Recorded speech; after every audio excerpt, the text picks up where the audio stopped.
And I was going to say, by the way, back then you had, one owner per radio station. So there's a lot of competition. The great news for radio talent was if you got fired, you had to cross the street. Same was true when it came to contracts.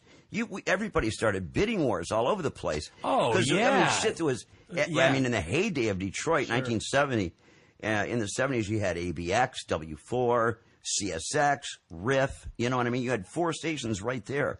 So you could start bidding wars and drive up your salary up the ass. Yeah, it was not uncommon to see you go right next door to the station. Yeah, and they knew that. So stations, if you were good, they did everything in their power to keep you in their barn, Yeah, it was when you heard contract renewal or contract expiration, that was a good thing for the guys involved, because it just meant they were either going to double their salary where at their current station, or they were going to double it going across the street. Yep, absolutely. Yeah. And it was great, and that's the beauty of it all. And so, but nowadays, as we say, you have one owner. Well, look at Greater Media, where we were working for. They own WRIF and Magic and CSX and of course now Magic has changed and all, but 3 stations right there.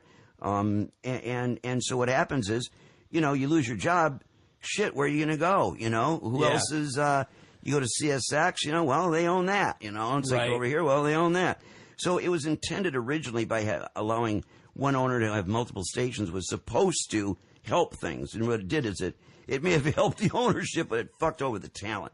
And everybody knew it. It was like, well, that's that. Because now they own you. There is no across the street. And that's been our downfall, for all of us. But the thing of it is that when George and Jim Johnson went across the street to Wheels, then Ken Calvert came from afternoons and went down to mornings and was doing a morning show with that guy whose name escapes me. And anyway, I started doing stuff with Calvert, and so George gave me my break with Sean and Lance and that sort of thing.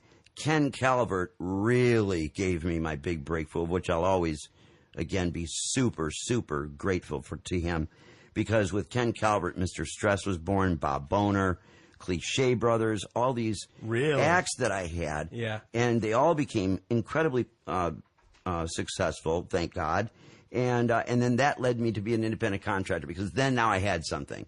Yeah. They knew it was contributing to the ratings. They wanted it. Now I had something. And did you rape him? And Ken Calvert, it's all his doing. I mean, he gave me the shot. I mean, he put me at the plate. I had to hit the ball, but he put me there. Which is all you need. That's all you can ask for. You got to get an opportunity. Give me a shot. Huh, Give me a Eric? Shot. Yeah, Eric's here, by the way. Our former intern, now employee of our wonderful Detroitcast podcast. Eric's sitting here quietly. Alone, unfortunately, there's not a whole lot of salaries being spread out here either. He's been sitting next to me just pinching the head of his dick for some reason. I don't know if he's got to go to the bathroom or he just likes the sensation. I'm just kidding. All that, by the way. Yeah, all right. So, but then were you getting? I finally got paid because I had something. Yeah. So I became an independent contractor, and I started doing bits 5 days a week eventually. So that was fantastic. That's a lot of. That's hard, man. Oh, to write a bit. Because I was a computer programmer at the time, working for Mishcon, and it was like working on the Affordable Health Care Act, better known as Obamacare, because it's not affordable, but we won't go there, will we? But anyway, we were driving.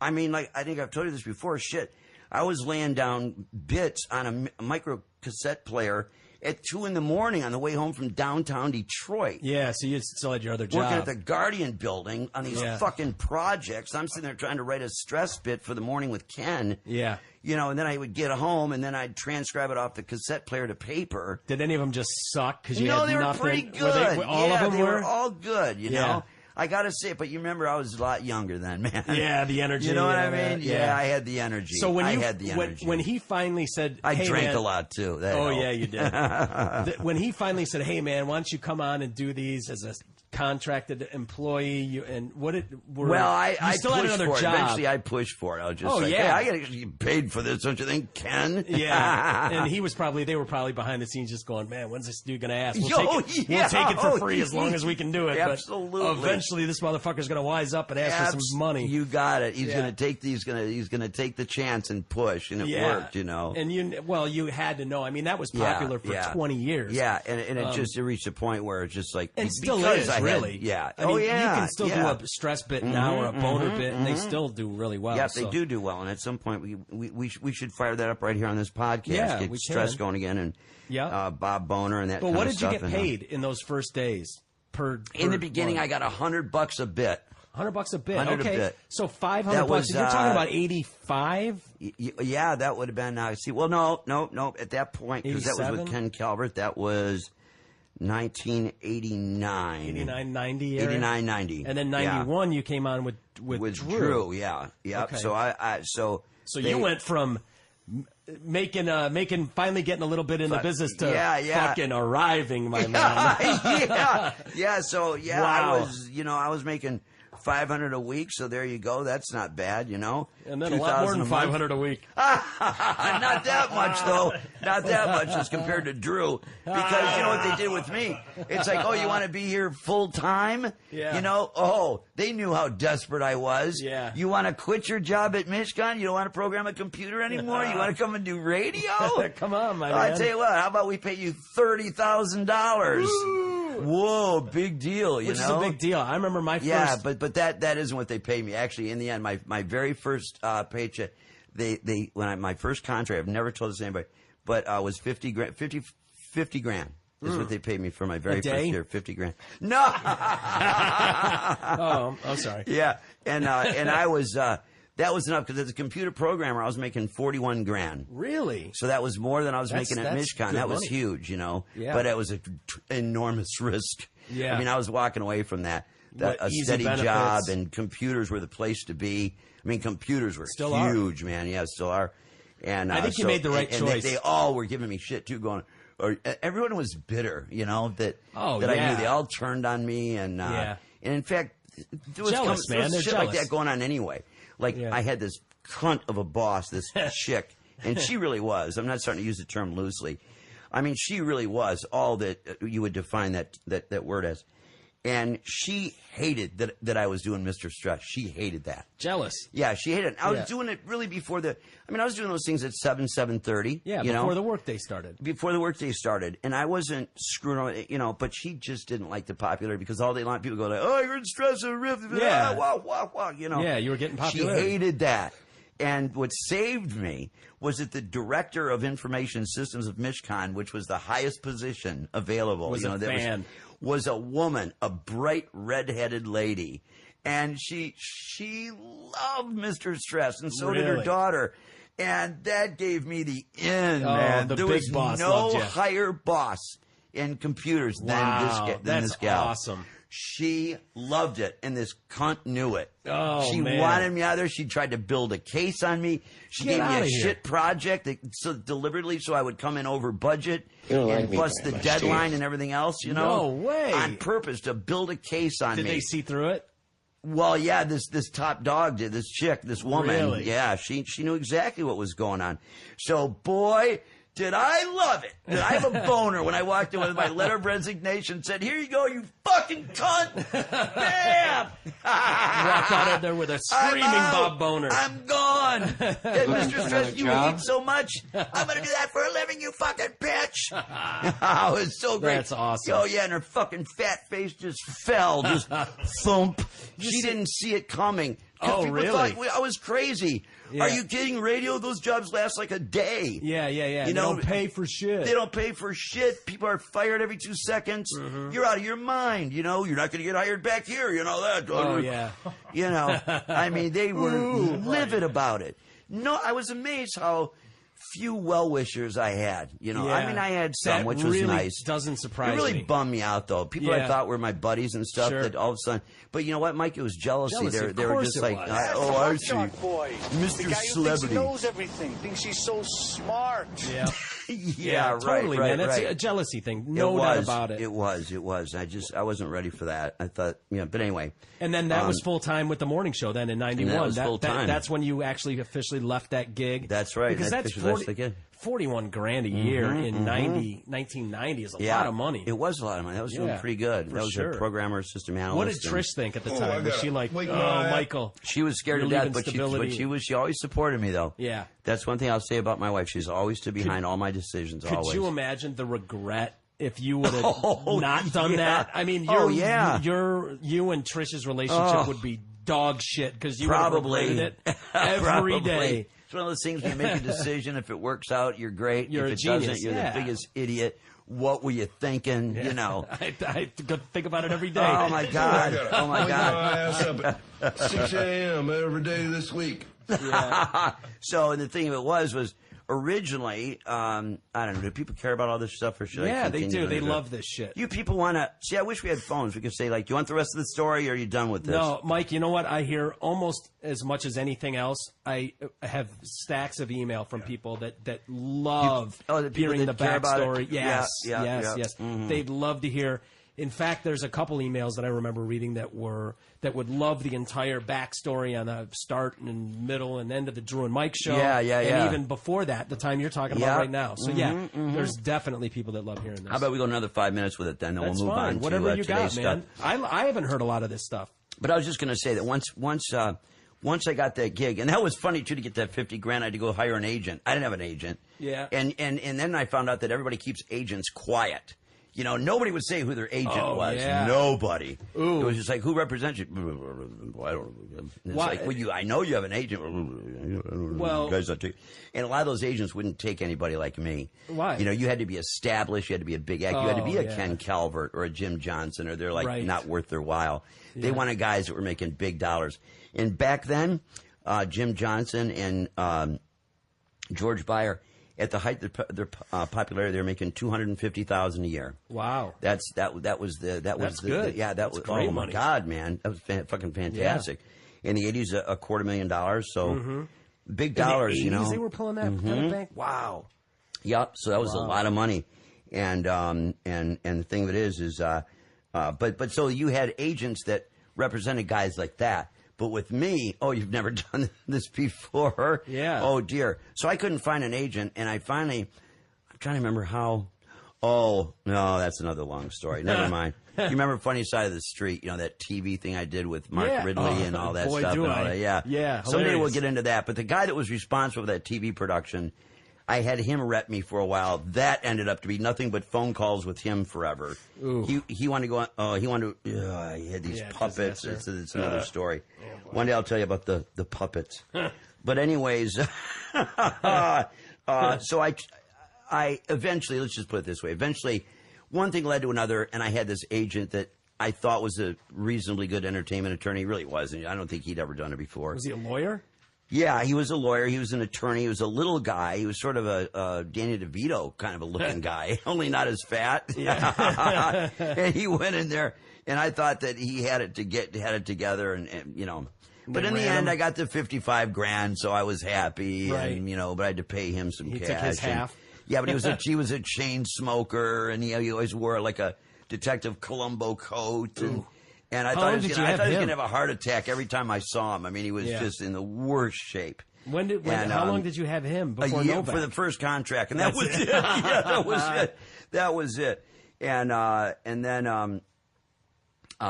then ultimately, then Novak came along, which was fantastic, and that was because Ken Calvert was very close with Mike Novak, and I was at Oakland Hills with my brother-in-law, because I was no member there, but my brother-in-law was.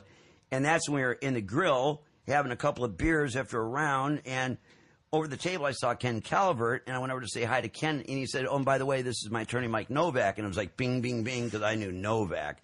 Yeah. Novak gave me his card. It was like, oh. Yeah, I've arrived. Oh, my God, I couldn't believe it. And ultimately, we would learn about Novak that Mike, even though he had that air that if you don't, if you're not playing with the big leagues, forget it. Yeah. He really did take on people that he thought had potential that had nothing. Yeah, he was the best guy. Yeah, he took Mike Novak was the most wonderful guy on the planet. One of the greatest, coolest people on the planet. Awesome. And unfortunate that he crashed with a fatal heart attack back in January. It's terrible. Yep. But he accepted. Wow, if he thought that you had potential and you were a hard worker and he could do things with you and he believed in you, he'd take you. And he'd take your call. Took a lot of people. Yeah, absolutely. He didn't. Music bands. When DJs. Novak first got when we first got introduced to him, I'm talking Mark and I.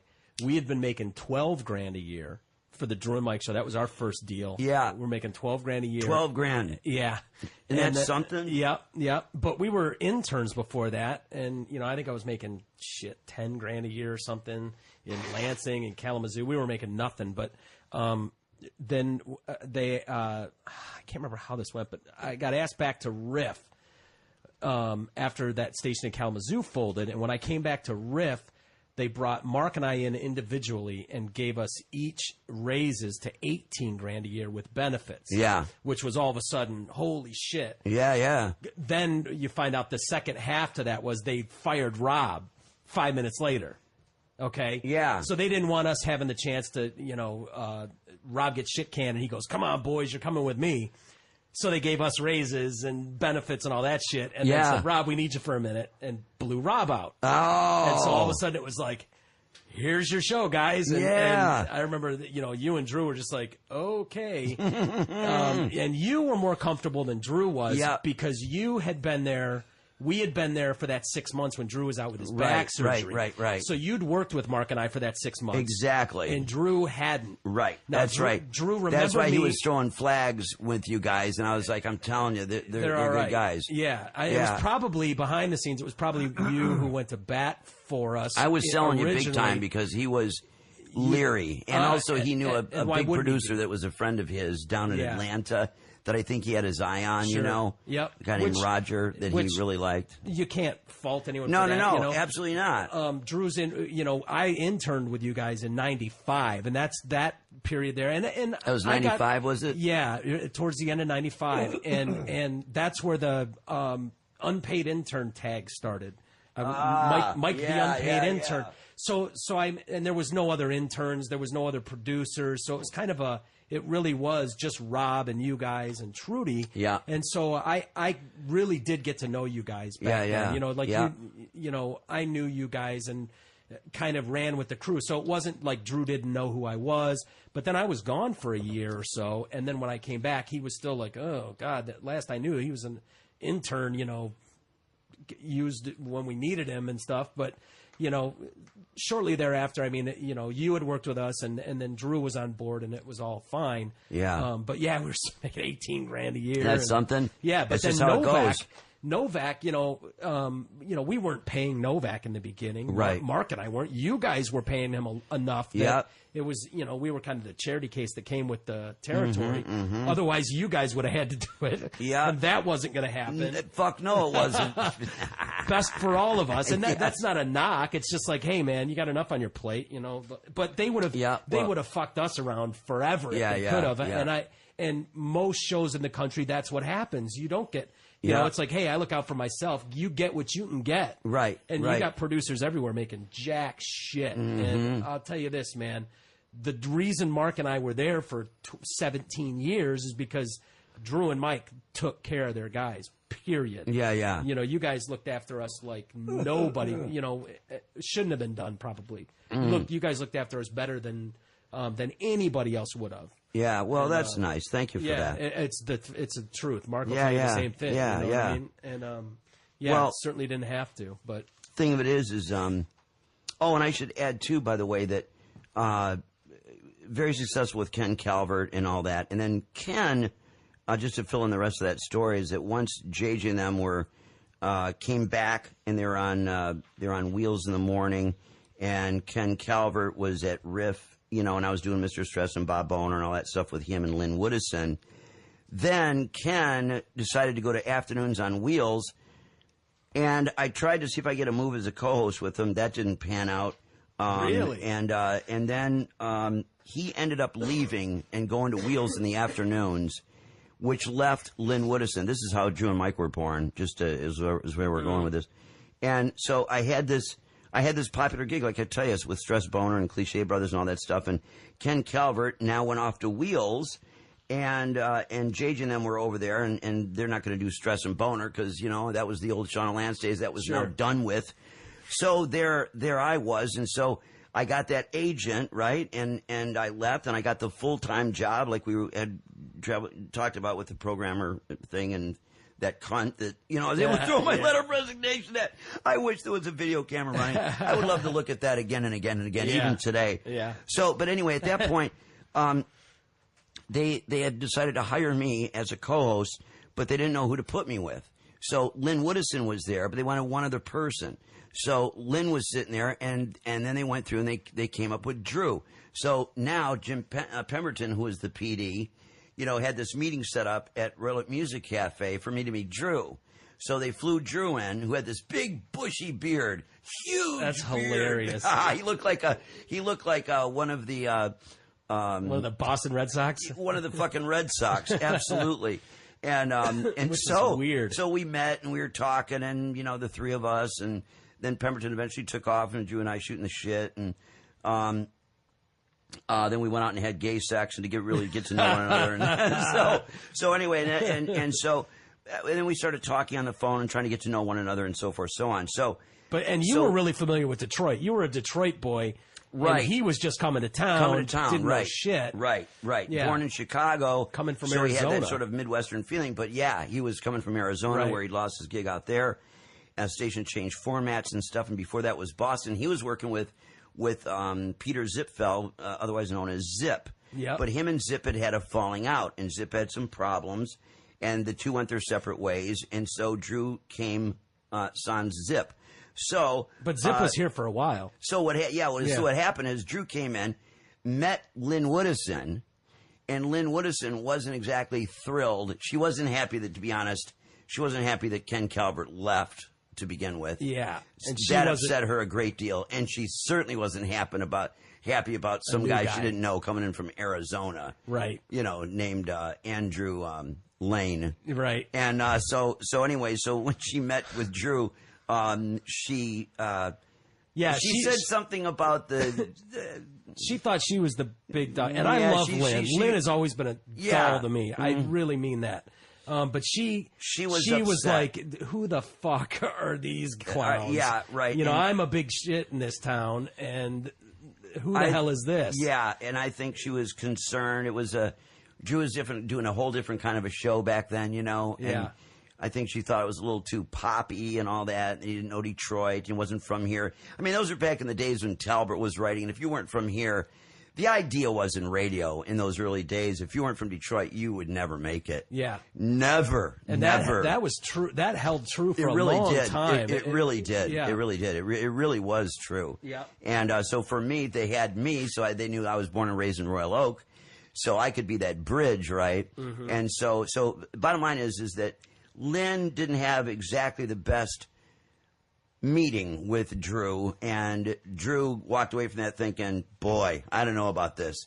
I get it. Now, at the time, I was like, what the fuck? But I get it, because from his standpoint, he was going, there's this Lynn Woodison and Mike Clark, and they're both have worked together a number of years at Riff, and I'm the odd man out here, and I wonder how this is going to go. And what if they decide to pull some shit and fuck me over and cause me to lose my job and, just do shit to get rid of me? Yeah. Not accept me and just, which people do to people. Yeah. Hate to say it. And we had no intention of that, but I mean, he was wary of that, and you've seen that in radio. Yeah. People resent outsiders and all that. He was also looking at the time, I remember talking to him about it, he was looking at another show. Like, he wasn't sure that he was coming to Detroit. I think St. Louis and maybe San Diego were other options.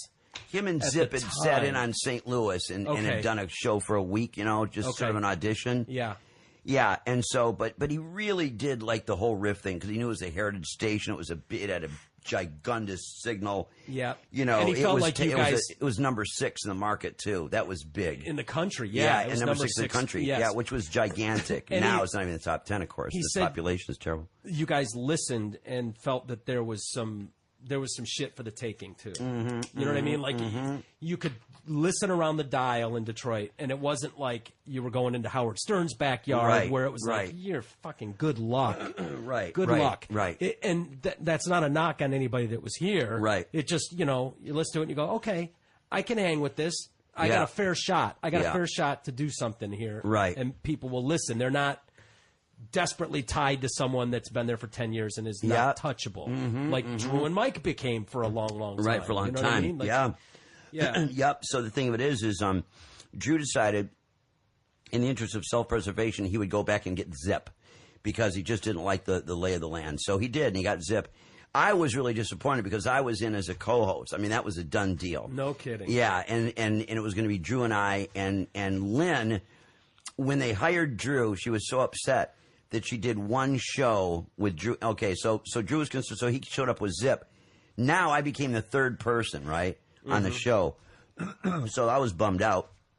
But also I was happy that I was getting hired into radio. It didn't change my salary that I negotiated for. That was the contract was signed and done. Oh, so I was in. No matter what. They had to pay me no matter what. So I was in, but I just wanted that co-host role, man. You know what I mean? I didn't like that third person thing. Totally. So, but it was what it was. So he came in with Zip, and they did one show with Lynn Woodison, who just hated it.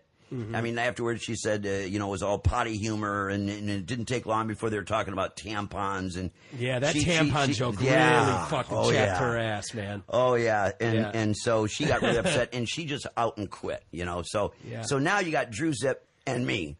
So no woman. So now there you go. So that's why in the beginning it was Drew and Zip. And you're the only local guy. And I'm the only local guy, and I'm in studio as Mr. Stress. Oh, no. Because they really? kept me in character when they did this. And wow, so that's now I'm funny. so now, and you know how that goes. I mean, when you're doing a character on the phone, you sound one way. When you're in studio on a microphone, way different, and not good, and not easy to do, maintain for a long time. That's a lot of stress on your voice. Like Bobcat Goldthwait. I mean, that's what he goes through. Yes, when he's sitting there talking to him, he's very mild mannered. He very talks regular. Spoken. Yeah, it's freaky. And then he goes into that thing. Then all of a sudden, he jacks it up, screaming and going nuts. And so anyway, so that took a lot out of me to try to recreate the voice on microphone was really tough. But and if you didn't keep 200% energy on it, it just sounded like half me, half stress. You know what I mean? Yeah. So anyways, if you listen carefully to really long Mr. Stress bits, or traffic, it starts to fade. Well, I got really sloppy with traffic. You know what I mean? I needed to. I wish that before the show was up, I wish many times people would email and go like, do the old Stress bits, the rants, where you're literally hanging the dials going nuts, and the air traffic controllers and dropping stress, the phone. Stress, have a pack of cigarettes, and I'm so pissed I didn't do it. But the show was just it took so. The hours we were keeping, it was just really hard, man. I wasn't getting any younger, and 3 or 4 times a day, every day. We were getting home every day at 3 or 4 o'clock, and you know what I mean. And it just got tough to find a time to write it and do it and everything else. But I wish. Whatever. It's what's done is done. But I really did on Stress Traffic. And half the time it was just like the show was so freeform that half the time it was like, we're doing traffic here. We would it was a last minute decision. Yeah. So you kind of run in there and half-ass it, Yep. So, but there we go. Yeah. With the Stress Traffic, baby. So the thing of it is, man, is that we went for a year with Drew and Zip, along with Mr. Stress, and Zip started having all kinds of problems in his relationship, and he had a fiance, and it just wasn't working out. She came to Michigan. She hated Michigan. She wanted out. She wanted to go back to Arizona. Zip kind of he had a hard time with it. He started having an increasingly difficult time focusing on the show and dealing with his romantic problems, and ultimately it took a toll on him, and he ended up leaving the show in October.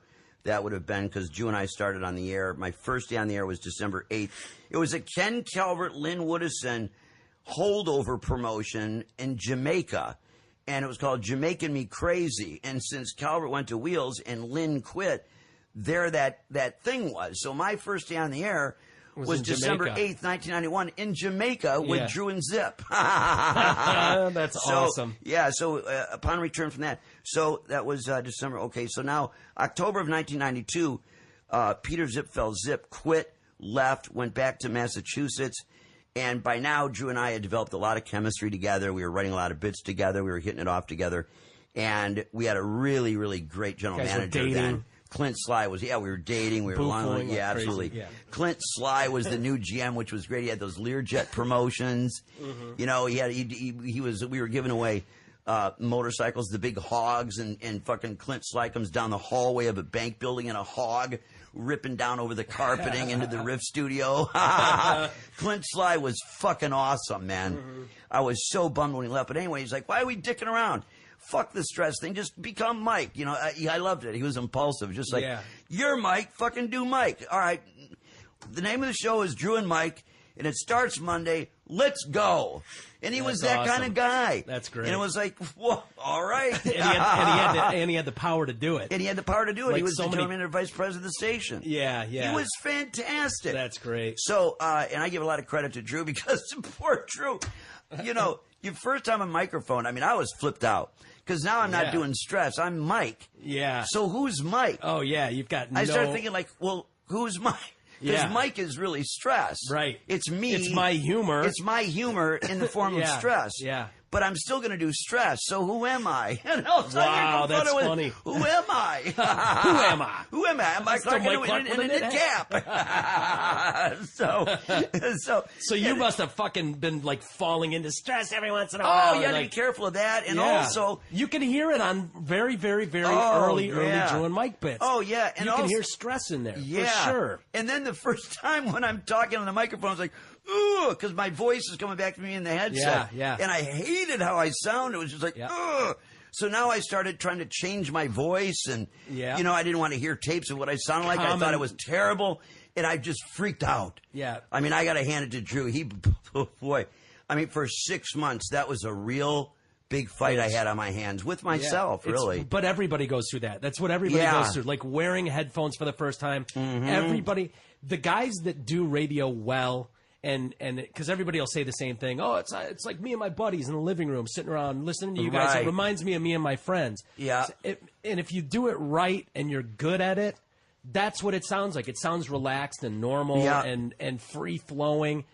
Fucking good luck. It's not easy to do. And no, it's not. We've seen a million people, and if you were to just stick that guy in front of a microphone and say, okay, do a show, they more times than not fall on their face. Absolutely. Horribly. You just freak out. Yeah, it just happens. You just would. And the headphones thing that you talk about is big.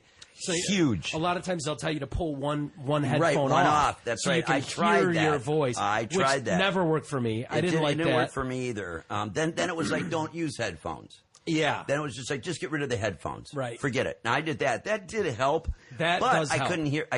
That was really that was very helpful. But you can't hear callers, music beds, drops, any of that shit is out the window. Exactly. Yeah. We weren't doing a lot of that then. So, I mean, we were doing some of that, but not a lot of it. You know. Mm-hmm. Plus, you want the look, man. You're in radio. You want the headphones. Yeah, Come it's on. like you gotta have headphones. Yeah. So, but finally, I got over it. But it took a while, and Drew was very patient, and I'm sure from his standpoint, all of a sudden he's working with a guy who's like, "What? you know, you've never." He doesn't know how to wear headphones. You're trying to figure out who yeah, exactly. I mean, that's okay if you're working in Marquette. Yeah. but you're at Grand WRIF, Rapids, man. Yeah. You know, you're being heard from fucking Flint to beyond Sarnia, all the way down to Toledo, all the way out to fucking Lansing. Yeah. You know, driving 50,000 watts off the Channel 7 antenna, Damn which near is to unheard of, Cleveland. would never be approved today, by the way. Yeah. Right, you're jumping the lake, you know, under good weather. Yeah. All kinds of shit. And you're in Market 6, and it's like, I can't believe how it sounded on headphones. Yeah, it's so, you know what's funny about that too? Out. That what you're hearing when you mentioned it coming back to you in your headphones and hearing your voice like that. That processing that radio does. And riff, riff jocks. There's a certain sound to them that that you can. It's amazing the small little box that makes that work. Yeah. Back in the engineering closet that gives you that big riff DJ right, that voice. big voice, yeah. Which, and big voices were in big, too, there for a while. Yeah. I mean, there was many, many years where, you know, if you had the so-called pipes, you know, you were in as a disc jockey. I mean, it wasn't until later on. There wasn't as much emphasis on it. No, and nowadays, not nearly as much. Now there's no emphasis on it. But there's, you know, when we were putting this studio here together, I remember Tim specifically was dialing these mics in, and he had kind of dialed in that riff tone. And so these mics early on, you know, because we can do that. We can dial it in like that.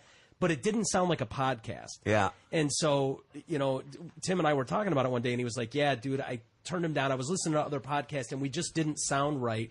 Because he was going for that. When you kick on the headphones, it was like, I'm not going to sound like a riff jock. And then you put the headphones on, you're sitting at that microphone, and because Tim did some shows at Riff. He was a jock there for a little while. Is that right? Yeah, and I remember him saying, when I put those headphones on for the first time, it was like, there's that sound. I sound like a riff jock. And that massive coming through your speakers voice that everyone gets, and those mics, that you can sit back 3 feet from your microphone and you sound huge. But we pulled these mics down so you don't quite get that effect. That booming, Yep. But it's interesting to hear you talk about that throwing you off, because I absolutely see how that happens. That's really, really hard to get past. And if you're sidetracked with that, meanwhile, you got to keep track of the conversation. You got to be funny. You got to be. You got to be patched into the show and what's going on. You have to listen, and you got to perform. But you're so fucking sidetracked by this enormous difficulty. And then eventually you get over it, and it took quite a while to get over it, but then finally did. So 6 months with Zip gone, and Drew and I are on our own, and he was patient, and we got through it, and I became relaxed, and. The good thing, though, we got very successful. In those early days, though, it was probably to your benefit, because nobody took you guys seriously. Oh, no. It's just the way it is in this business. Early on, you either stick and work or you don't, and you're gone. You can be gone in a matter of weeks, months. Bob Talbot wrote that famous column. That Drew and Zip, or is it Zip and Drew?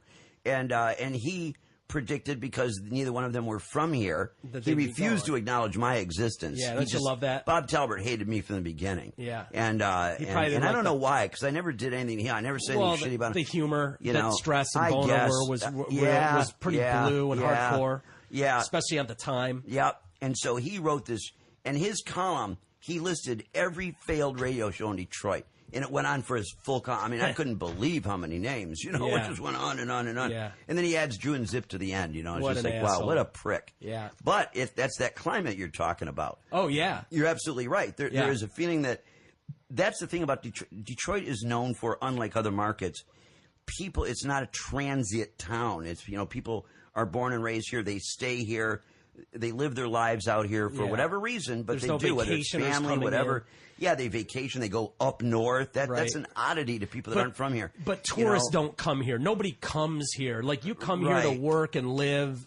Like, you know what I mean? Like, Florida's got touristy spots everywhere. A radio station, a show can catch on in a tourist niche market, and work. Whereas Detroit, it's not a transient place. No, it's not. It's not at all. And the thing of it is, and some people that do leave for work opportunities, ultimately do come back. Ironically, but they usually do.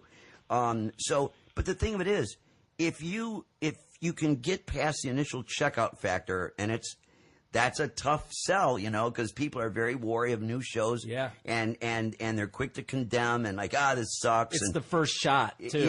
You piece of, where are you from? Chicago? How would you know? That's right. The first shot they take always. There was nothing wrong with it until I was about 12 years old, and that no-talent ass clown became famous.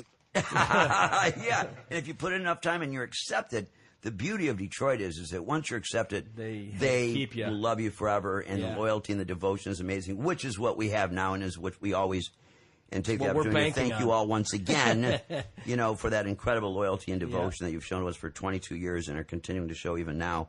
And keep it going, by the way, by telling everybody about this podcast, please.